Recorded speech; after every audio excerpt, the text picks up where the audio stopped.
Olá você que acompanha aqui os conteúdos da Empíricos. Meu nome é Matheus e eu trabalho aqui na casa em alguma das séries como Palavra do Estrategista e Double Income. E hoje eu quero conversar com você sobre um fato curioso que aconteceu, uma marca que o Brasil alcançou, de demonstração de sua maturidade, sempre devagar, mas a gente chega lá. Desenvolvimento do mercado de capitais, a gente alcançou um patamar importante, um nível importante que eu acho que vale a pena comentarmos, refletirmos e pensarmos para onde vamos. E que número é esse? É esse aqui, ó. 5 milhões de investidores na bolsa. Eu queria fazer um pequeno disclaimer. A gente tem que diferenciar aqui contas investidoras, que é o caso de 5 milhões, para CPFs na bolsa. CPF na bolsa mesmo, a gente tem 4,2 milhões de CPFs na bolsa, mas 5 milhões de contas, uma vez que pessoas têm mais que uma conta em outra corretora, né? O que eu quero dizer com isso? É uma evolução muito notável, né? E a pessoa física ganha participação vagarosamente, ao passo que o mercado de capitais brasileiro se desenvolve, cresce, se amadurece. Claro, ainda estamos engatinhando frente a mercados de países desenvolvidos, como dos Estados Unidos, por exemplo, e de outros países europeus. Mas ainda assim é uma marca muito significativa de que as pessoas gradualmente estão caminhando para posições em ativos de risco brasileiro mais notáveis do que a tradicional renda fixa. Então, o que a gente olha aqui hoje? A pessoa física já representa 17% do total de equities, né, de ações da B3, o que equivale a mais ou menos 501 bilhões de reais, é muito relevante. Como eu falei, diferente de contas abertas para CPF, 4,2 milhões de CPFs. Se a gente fizer um paralelo, para vocês terem uma ideia de como gritante foi o desenvolvimento disso nos últimos anos, de 2018 para cá, a gente cresceu 403% o número de pessoas na bolsa. Viemos de 835 mil para 4,2 milhões. Isso ainda é aquém do que a gente tem, por exemplo, em renda fixa. A gente tem 10 milhões de pessoas em renda fixa, mas ainda assim é um grande desenvolvimento. É um mercado que antes era muito pouco penetrado pelo varejo e que devagar a gente começou a penetrá-lo, a gente começou a colocar gente para negociações. Claro, tem algumas ressalvas que eu vou comentar, mas eu acho que vale destacar que 4,2 milhões é o equivalente a 53 Maracanã, 53 aproximadamente, né? Ou 2 vezes a capital do Paraná, Curitiba, ou seja, é um número muito relevante, né? Se a gente pegar 5 milhões de contas abertas, é o equivalente a mais ou menos 2 vezes a cidade de Fortaleza, né? Ou seja, é muita gente. Ou Belo Horizonte tem 2 milhões e meio de pessoas, Fortaleza tem um pouco mais, 2,6, 2,7, alguma coisa assim. Então é 2 vezes a cidade de Belo Horizonte em contas abertas. É muita gente negociando ações. Por quê? O que aconteceu para a gente jogar tanta gente para a bolsa? A primeira questão que eu gostaria de colocar aqui é a queda dos juros. A gente acompanhou nos últimos anos uma queda muito notável da taxa de juros brasileiras. E a gente estava voltando a vê-la a 2 dígitos, né? Mais uma vez, a taxa brasileira de juros básicos, a Selic, está em 2 dígitos. Tem algumas consequências para isso, eu já vou falar. Mas um dos fatores que motivou essa migração de pessoas físicas para a bolsa foi a queda da taxa de juros. A taxa de juros estava lá em cima, no governo Dilma a gente estava com 14% de juros, daí veio o governo Temer, governo Bolsonaro, essa taxa de juros foi caindo, e durante a pandemia chegou a 2%, a mínima histórica. Claro, você pode questionar se isso foi correto ou não, mas chegou a 2%. Consequência disso é que a renda fixa, tradicional veículo brasileiro, deixou de render tanto quanto rendia anteriormente, forçando investidores pessoas físicas a migrar para a bolsa. Ou seja, financial deepening na veia, a financiarização, enraizamento financeiro, aprofundamento financeiro, as pessoas se sofisticando.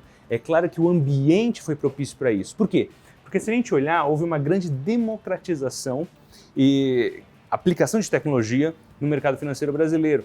Em grande parte porque as corretoras possibilitaram que houvesse um marketplace, um supermercado de produtos financeiros, que, claro, jogou as pessoas para produtos diferentes.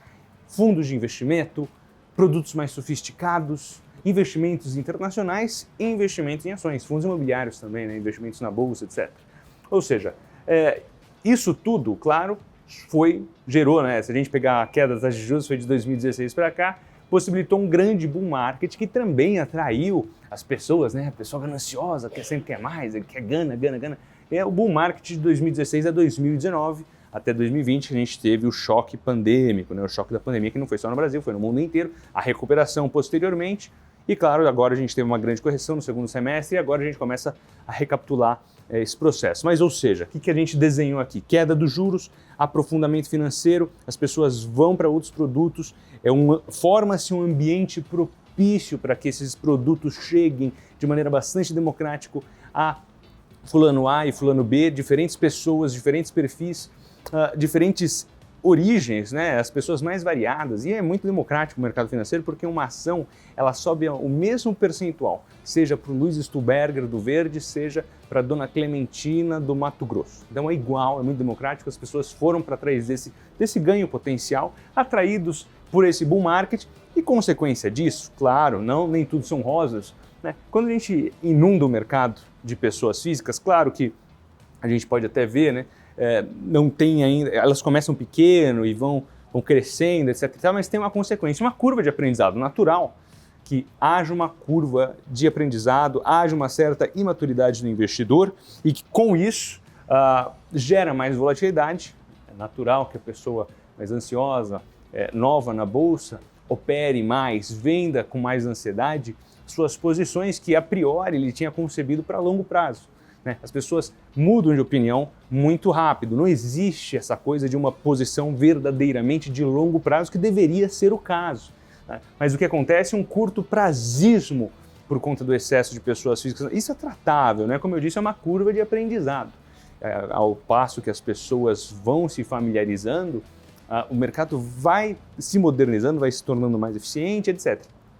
Porém, umas coisas aconteceu, né? Qual é o futuro, né? Para onde a gente está indo depois desse processo, dessa marca que eu estou comentando aqui? Bem, algumas coisas aconteceram desde que a gente bateu, né? Essa marca a gente chegou a 5 milhões, a gente chegou agora em fevereiro, mas desde o ano passado algumas coisas têm acontecido. As pessoas físicas têm ficado com medo do investimento em bolsa. O segundo semestre de 2021 foi muito ruim para ativos brasileiros, se descolando, né, da performance internacional, em grande parte por conta de ruídos fiscais, antecipação do temor eleitoral, ruídos políticos, muito ruído político, má precificação de reformas, má precificação de crescimento econômico, má precificação de resultados, tudo isso ensejou uma grande correção no mercado brasileiro no segundo semestre do ano passado, inclusive no segundo semestre a gente entrou além do ponto máximo que a gente chegou ali em 130 mil pontos, até a mínima que a gente fez, a gente caiu mais de 20%, que caracterizaria um bear market técnico, né, em reais. Mas ainda assim é uma grande correção.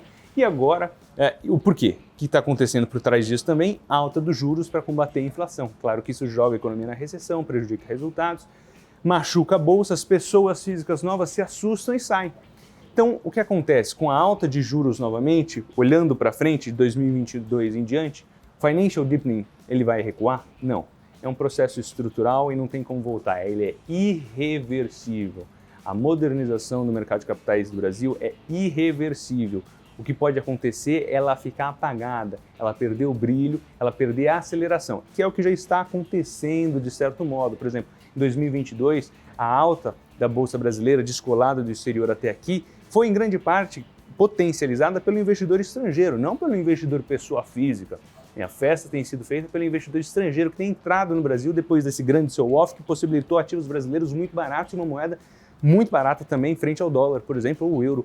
É muito barato o cara vir aqui, né? Você imagina, você converte, você compra muito mais ações descontadas, é um negócio muito louco.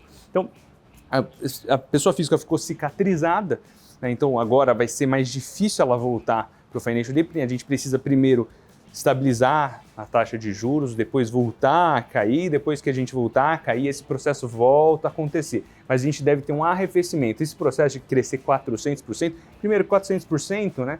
Começa a ter um efeito base aqui, né? Você tem os números maiores, não vão crescer os mesmos percentuais. Aqui o número era muito menor relativamente. E segundo, que vai ter, de fato, uma desaceleração da entrada de pessoas físicas. Assim, essa pujança que foi verificada nos últimos anos, ela vai dar uma arrefecida. Ela não vai voltar, né? As pessoas, claro, as pessoas vão vender a posição, vão ficar com medo, etc. Mas o caminho já foi aberto, as estruturas já estão montadas e, em um segundo momento, esse processo de financial deepening volta a acontecer. Então a gente foi imerso nisso para chegar nesse patamar, agora a gente deve, em tese, dar uma arrefecida, dar uma freada. É o que, na verdade, até seria bizarro dizer, porque agora seria a hora de entrar, que os ativos estão baratos, as pessoas estão vendendo, né? Compre ao som dos canhões, né? É o que diria Warren Buffett. Quando todo mundo está em pânico é quando você tem que comprar, não é mesmo? Então, olhando para frente, a gente deve ter o arrefecimento desse processo, mas grandes oportunidades, porque em um segundo momento, essa porta que foi aberta vai voltar a haver fluxo de pessoas físicas para a Bolsa, tá certo? Esse era o recado que eu queria passar para você, comemorar essa marca super importante para o mercado brasileiro. Se você gostou do conteúdo, não se esqueça de se inscrever no canal, curtir, compartilhar esse conteúdo com seus amigos que também se interessam por mercado financeiro e comentar o que você acha desse tema, o que você acha dessa marca, para onde estamos caminhando e também comentar temas que você gostaria que nós discutíssemos aqui no nosso canal. Tá certo? Era isso por hoje, pessoal. Fico muito feliz com a sua audiência e até mais.